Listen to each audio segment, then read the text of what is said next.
그동안 드물었던 원숭이 두창 환자가 최근 일주 사이에 세계 15개 나라에서 나타나고 있습니다. 세계보건기구는 심상치 않은 상황이라며 조만간 대책을 내놓겠다고 했습니다. 오늘은 원숭이 두창이 무엇인지, 얼마나 무서운 병인지, 대책은 없는지 알아보겠습니다. 원숭이 두창을 알아보기 전에 사람 두창부터 살펴볼게요. 마마라고 불리던 천연두인데요. 기원전 만년경부터 있었습니다. 20세기에만 3억에서 5억 명이 사망했던 무시무시한 질병인데 특정한 바이러스가 원인입니다. 그런데 이 질병은 현대 백신의 기원이 됩니다.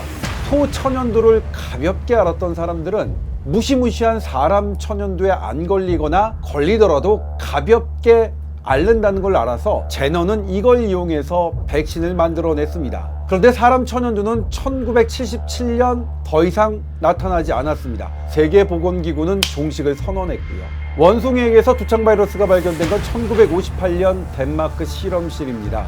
사람에게는 1970년 아프리카 콩고적에서 처음 발견됐고요. 감염 경로는 아직까지 정확하게 밝혀지진 않았습니다. 감염된 원숭이나 쥐, 아프리카에서 수입한 애완동물로부터 사람이 감염되긴 했지만 이때 애완동물 사이에 쥐가 섞여 있어서 정확히 어디로부터 감염된 거는 아직 잘 모릅니다. 감염된 사람한테는요, 비교적 큰 침방울과 체액을 통해 감염되는데 정액, 혈액, 변 등이 해당합니다. 잠복기는 5일에서 21일까지 보고되고 있는데 통상 6일에서 13일이 가장 많습니다. 증세는요, 머리가 아프고요, 38.5도 이상의 열이 나고 림프절이 붓고요, 근육통이 있고 허리가 부있고요, 피부병변이 나타납니다. 이 흉물스러운 피부병변 때문에 공포감이 있지만 이건 아프리카 두창만의 특징은 아닙니다. 대상포진, 지카 바이러스 등에서도 나타나니까요. 치사율은요, 콩고에서 나타난 바이러스 같은 경우에는 3.6%에서 10.6%까지 보고되고 있는데요. 이번에 발견되고 있는 건 포르투갈에서 처음 발견된 종류로 추정하고 있는데요. 이건 치사율이 1% 정도라고 알려져 있습니다. 다행히 이번에 감염된 사람 중에서는 아직까지 사망자는 없습니다. 그렇다면 이번에 왜 문제가 될까요? 그동안 원숭이 두창은 아프리카 여행이라는 분명한 경로가 있었습니다. 아프리카에서 옮아오거나 아프리카에서 온 동물을 통해 감염된 거죠. 그런데 이번엔 여행과 상관이 없었습니다. 15개국 120여 명이나 감염됐는데 공통된 여행 경로가 없었던 거죠. 이번 감염자의 특징은 대부분 20에서 50세 남성이고요. 이 중에는 성소수자도 있었습니다. 그래서 특정 성적 접촉이 감염의 원인일 것이라는 말도 있지만 아닙니다.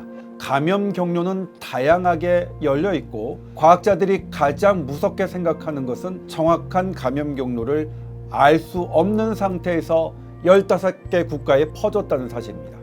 코로나처럼 대유행 가능할까요? 치료약과 백신은 있을까요? 코로나19는 15개 국가에 퍼졌을 때 이미 수십만 명의 확진자가 있었습니다. 이번엔 고작 120여 명입니다. 비교할 수 없을 정도로 작은 규모입니다. 또 코로나는 RNA 바이러스라서 변이가 많지만 원숭이 두창은 DNA 바이러스라서 변이가 거의 없을 걸로 생각하고 있습니다.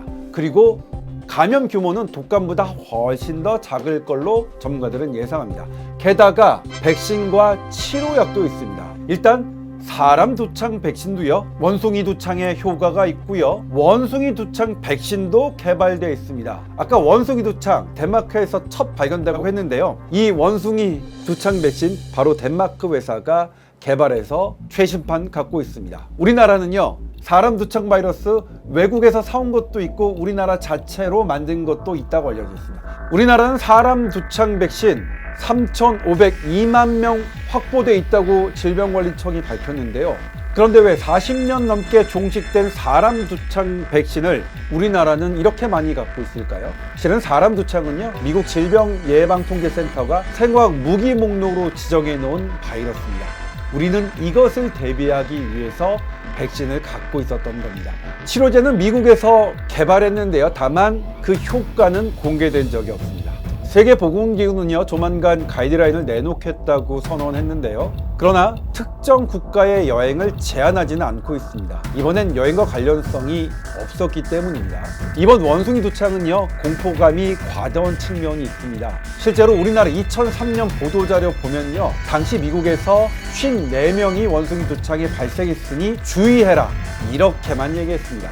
일반적인 해외여행에서 여행객이 현지인과 침방울 외에 다른 체액이 섞일 가능성은 거의 없습니다. 눈 점막을 통해서 감염된 사례가 있어서 의료인은 고글 등의 보호대가 필요하지만 일반인은 마스크를 쓰고 손을 자주 씻는 것으로 충분합니다. 다만 당분간 야생동물은 만지지 않는 게 좋겠습니다.